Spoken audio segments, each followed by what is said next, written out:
अब कहानी शुरू होती है वहीं से जहां हमने पिछली बार खत्म की थी। मिनातो कुसानागी, जिसका असली नाम था मिनातो इचिकामी, दुनिया का वो लड़का जिसने अपनी मौत के 1000 से भी ज्यादा लूप्स में युद्ध ही युद्ध देखा था। हर बार मरकर फिर 17 साल की उम्र में टाइम रीसेट होकर लौटना, हर बार कैलामिटी से लड़ना, हर बार दुनिया बचाना, और हर बार दर्द, अकेलापन और मौत उसके हिस्से में ही आना। उसने असली दानवराज, देवताओं और कैलामिटी के असली स्वरूप को अपनी आंखों से हजारों बार देखा था। इतनी मौतों के बाद उसके अंदर का इंसान मर चुका था। बस एक खाली, जीने की इच्छा खो चुका शरीर बचा था, जो ड्यूटी पूरी करने के लिए दुनिया को बचाता रहा। और अब आखिरी लड़ाई में जब उसने डीमन गॉड को खत्म किया, उसे लगा था कि हमेशा की तरह टाइम रीसेट होगा।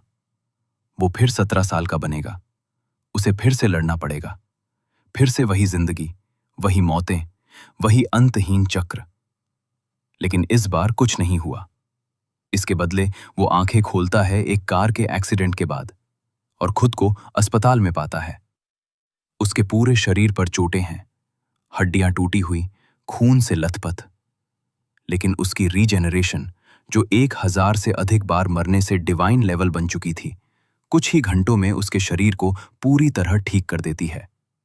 डॉक्टर और नर्स उसे देखकर ऐसे घबरा जाते हैं जैसे किसी चमत्कार को सामने देख लिया हो। जो लड़का सुबह मौत के दरवाजे पर था, वो 2 दिन में पूरी तरह ठीक होकर बैठा है। डॉक्टर उससे पूछते हैं, तुम्हारा नाम क्या है? तुम कौन हो? कौन सा साल चल रहा है? वो धीमी आवाज में बोलता है, मिनातो, मिनातो इचिकामी। और अभी 1970 है, सही? डॉक्टर उसकी आंखों में देखते हैं और जवाब देते हैं, नहीं, तुम मिनातो कुसानागी हो और ये साल 2022 है। ये सुनते ही उसके पूरे शरीर में कांप उठता है। उसका दिल धड़कना बंद सा हो जाता है। 1970 तो उसकी आखिरी कैलामिटी वाली टाइमलाइन थी। वो वही साल था जहां उसने लाखों राक्षसों से लड़ाई लड़ी थी। डॉक्टर की बात सुनकर पहली बार उसे एहसास होता है कि शायद इस बार कोई टाइम रीसेट नहीं हुआ। और फिर जब डॉक्टर आहिस्ता से बताते हैं, कैलामिटी? वो तो 50 साल पहले ही खत्म हो गई थी। दुनिया अब पूरी तरह शांत है। मिनातो की आंखें फैल जाती हैं। वो समझ नहीं पाता कि वो क्या सुन रहा है। शायद पहली बार उसकी जिंदगी में वो सच में लड़ाई खत्म होने का मतलब महसूस करता है। वो धीरे से मुस्कुराता है। उसकी आंखों में आंसू उतरने लगते हैं और बेहद थकी, टूट चुकी, राहत भरी आवाज में कहता है, that's a relief, thank goodness. हाय भगवान, शुक्र है, सब खत्म हो गया। ये दुनिया बच चुकी थी। कैलामिटी खत्म हो चुकी थी। उसकी आखिरी मौत उसकी आखिरी मौत ही थी। इस बार कोई टाइम लीप नहीं हुआ। और उसी पल उसके अंदर एक खालीपन उतरता है, जिससे बड़ा दर्द शायद कोई नहीं। वो दुनिया को बचा चुका था, लेकिन उसके पास अब कुछ भी बचा नहीं था। न लक्ष्य, न चाहत, न जीने की इच्छा। बस एक टूटा हुआ इंसान, एक ऐसी दुनिया में अकेला जहां उसे कोई जानता भी नहीं। उसी रात उसे सच में समझ आता है कि मिनातो इचिकामी 50 साल पहले मर चुका था। इतिहास में दर्ज एक महान हीरो की मौत। और आज जो जिंदा है, वो सिर्फ एक भटका हुआ इंसान है। एक नया शरीर, एक नई पहचान और एक ऐसी दुनिया जहां उसे कोई पहचानता तक नहीं। वो अस्पताल के कमरे में अंधेरे में बैठकर खुद से पूछता है, मैं तो उस लड़ाई में सचमुच मर गया था, तो फिर 50 साल बाद इस शरीर में कैसे? क्यों जिंदा किया गया मुझे? क्यों? बस क्यों? और उसकी चीख कमरे में गूंजती है, जस्ट व्हाई एंड हाउ? कुछ हफ्तों बाद उसे अस्पताल से छुट्टी मिलती है। अब वो मिनातो कुसानागी के नाम से जी रहा है। जब वो इस लड़के के घर में घुसता है तो धीरे से बड़बड़ाता है, तो ये मेरा घर है। घर खाली है, सन्नाटा है, और एक फाइल उसे बताती है कि इस क्रेडिटर्स के असली माता पिता बचपन में ही मर गए थे। उसे गोद लेने वाले भी अब नहीं रहे। वो अकेला था। ये दुनिया उसे उस शरीर में लाकर भी अकेला ही छोड़ चुकी थी। उसकी आंखों में हल्की सी हंसी आती है। अकेलापन, ये तो मेरा पुराना साथी है। स्टूडेंट आईडी देखने पर उसे पता चलता है कि वो कामुई मैजिक अकादमी में पढ़ता है। जादू की अकादमी, जगह दिलचस्प है, लेकिन उसके लिए सिर्फ बच्चों का खेल। तभी फोन बजता है। नाम जून ताताना। वो कॉल काट देता है। उसे नहीं पता ये कौन है। फिर मैसेज आता है, are you out of the hospital? Come to school, I need money. Minato बस शांत आंखों से मैसेज देखता है।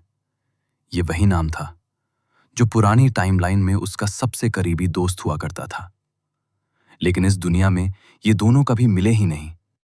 फिर भी यहां जून उसे बस एक एटीएम समझ रहा था। अगले दिन मिनातो यूनिफॉर्म पहनकर स्कूल जाता है। जैसे ही अंदर कदम रखता है, बच्चे हवा में उड़ रहे, आग की गेंदें खेलों की तरह फेंक रहे, टेलीपोर्ट कर रहे, सबके चेहरों पर मासूमियत। और मिनातो मुस्कुराता है। इतना कमजोर मैजिक? मेरे टाइम में तो नौसिखिया भी इससे ज्यादा ताकतवर थे। शांति ने इन्हें बहुत कमजोर कर दिया है। क्लास 2A में दाखिल होते ही उसे लगने लगता है कि ये जगह उसकी नई पनिशमेंट है। बच्चों को देखकर, उनकी हरकतें देखकर उसे लगता है जैसे ये सब किसी और दुनिया के लोग हैं। तभी 3 गुंडे घुसते हैं। रे फ्लेयर, लाल बालों वाला लीडर, मिनातो के कॉलर को पकड़कर उससे पैसे मांगता है। तूने मेरे मैसेज इग्नोर किए? तेरे माँ बाप ने बहुत पैसा छोड़ा है, देना। मिनातो बस पूछता है, तू कौन है भाई? और रे उसे जोरदार किक मारकर दीवार से टकरा देता है। पर मिनातो पर कोई असर नहीं होता। देवताओं की मार खाई है उसने, ये किक तो हवा भी नहीं। लेकिन वो लड़ता नहीं, बस चुप रहता है। फिर स्मार्टली जून का नाम लेता है और पूरा हालात बदल जाता है। गुंडे उसके दोस्त बन जाते हैं क्योंकि जून इस स्कूल में बड़ा नाम है। फिर क्लास में युइका मिजुहा अंदर आती है। उसे देखकर मिनातो का दिल रुक जाता है। वो उसकी पिछली टाइमलाइन की सबसे करीबी साथी थी, जो उसकी आंखों के सामने मरी थी। अब वो यहां है, मुस्कुरा रही है, उसे पहचानती भी नहीं। टीचर ग्रेट कैलेमिटी पढ़ाते हैं और बताते हैं कि मिनातो इचिकमी की कुर्बानी से दुनिया बची थी। पूरी क्लास तालियां बजाती है। युइका गर्व से उसके बारे में बताती है और मिनातो खिड़की के बाहर देखते हुए सोचता है, मैंने कभी नहीं सोचा था कि मुझे अपनी ही मौत की कहानी ऐसे सुननी पड़ेगी। क्लास खत्म होती है। रे फिर से उसे तंग करने आता है। उसके माता पिता पर घटिया बातें कहता है। मिनातो ठंडी आवाज में कहता है, तू गंदा कचरा है।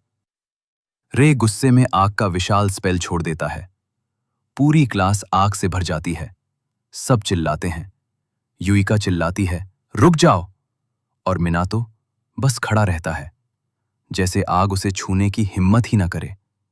लपटें उसके सामने रुक जाती हैं, मानो उन्हें पता हो कि किसके सामने खड़ी हैं। वो सिर्फ एक उंगली हिलाता है। BOM। रे और उसके साथी उड़कर दीवार तोड़ते हुए बाहर जाते हैं। पूरी क्लास सन्न। किसी को समझ नहीं आता कि अभी क्या हुआ। मिनातो अपना बाइस्ता उठाता है और बेहद शांति से कहता है, शांति से रहा करो, और बाहर चला जाता है। अब असली कहानी शुरू होती है। एक ऐसा हीरो जो 1000 मौतों के बाद टूटा हुआ इंसान बन चुका है, जो दुनिया का सबसे ताकतवर है, लेकिन अब बस शांति में जीना चाहता है, और जिसके लिए शांति किसी भी युद्ध से ज्यादा मुश्किल है।